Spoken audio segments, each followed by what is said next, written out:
5:30-6 वाजल्यापासून प्रवचनाच्या सेवेपासून जे इथे बसलेले आहात ते कीर्तनाच्या सेवेपर्यंत इथे तसेच बसलेले आहात। आणि बऱ्याचशा मी पाहत असतो काय आहे, कीर्तनकाराला आणि देवाला सगळं कळत असतं श्रोत्यांचं काय चाललंय, त्यामुळे मला सगळं कळत असतं, कीर्तनकार चांगलं हेरत असतो, परंतु कोणत्याही पद्धतीची गडबड न करता, कोणत्याही पद्धतीचे आसन प्राणायाम न करता इकडची आपण अगदी निवांत शांतपणे ऐकून तुकाराम महाराजांच्या वचनावर प्रेम करून आपण ते श्रवण केलं।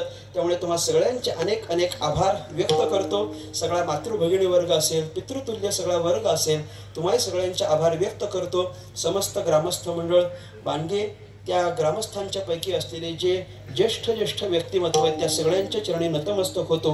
जो सगळा तरुण परिवार आहे त्या सगळ्या तरुण परिवाराचे अनेक आभार व्यक्त करतो। तरुण सगळा टाळकरी वर्ग, हा सगळाच गायक वादक असलेला कलाकार वर्ग, त्यांचेही अनेक आभार व्यक्त करतो। हरिभक्तीपरायण आदरणीय आकाश महाराज पळसे या ठिकाणी उपस्थित राहिले, अचानक त्यांची भेट झाली, त्यांचे आभार या ठिकाणी व्यक्त करतो।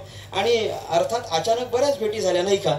या कीर्तनाच्या अगोदर ज्यांचं प्रवचन संपन्न झालं, एक तरुण आणि विचारवंत व्यक्तिमत्व आदरणीय हरिभक्तीपरायण चैतन्य महाराज वाडेकर यांनाही श्रवण करण्याची आपल्याला संधी प्राप्त झाली। पहिल्या दिवसापासून आजपर्यंत आपण अनेक विचारवंतांना श्रवण करत आहात।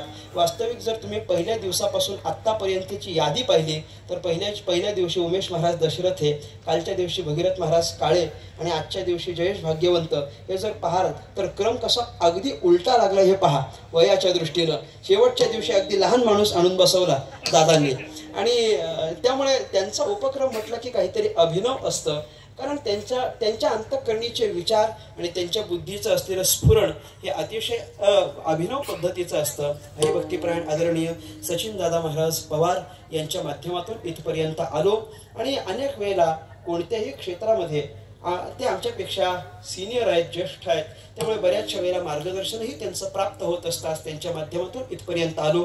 तुम्हा सगळ्यांच्या दर्शनाचा योग झाला, तुम्हा सगळ्यांचे अनेक आभार व्यक्त करतो। या परिसरामध्ये निरनिराळ्या क्षेत्रात आणि निरनिराळ्या अंगानं सेवा करत असलेलं परिवर्तन सामाजिक विकास संस्था, या संस्थेचे अनेक आभार व्यक्त करतो। शैक्षणिक असेल, आरोग्याचं क्षेत्र असेल, या सगळ्या क्षेत्रामध्ये कार्य करता जोडलेला हा सगळा परिवार धर्ममंडपामध्ये आणून बसवणं हे म्हणजे एक अतिशय कठीण बाब आहे, परंतु तरीही ती या ठिकाणी सिद्ध होते। तुम्ही सगळेच जण या संस्थेने पुकारलेल्या हाकेला ओ देऊन इथपर्यंत येता, म्हणून तुम्हाही सगळ्यांचे अनेक आभार व्यक्त करतो। आणि मला एक याचा जास्त आनंद वाटला सचिन दादा, की अगदी इथं कीर्तनाला आलो म्हणून मुंबईपासून वेगळं जरी आलेलो असतो तरी फार कुठेतरी वेगळं आलोय असं वाटलं नाही। याचं कारण असं आहे की कीर्तनामध्ये येणारा श्रोता हा अगदी व्यवस्थित छान कपडे घालून व्यवस्थित नटून थटून अशा पद्धतीचा आलेला आहे, आणि ते मला फार आवडतं। बऱ्याच मागच्या 4-5 दिवसापासून मी अशा बऱ्याचशा दुर्गम भागामध्ये कीर्तनाकरिता गेलो, आणि तिकडं थंडी भरपूर, आणि थंडीच्या भागात कीर्तनाला गेलो की कीर्तनकार एकटाच असा असतो की ज्याच्या अंगावर ब्लँकेट नसते, बाकी सगळे श्रोते ब्लँकेट कानटोपी घालून सगळे आलेले असतात। मी म्हटलं जो वागताय त्याच्या अंगावर काहीच नाही, तो आपला थंडीत कीर्तन करतो 2 तास, पण आपण ते श्रोते सगळे मस्त तयारीत।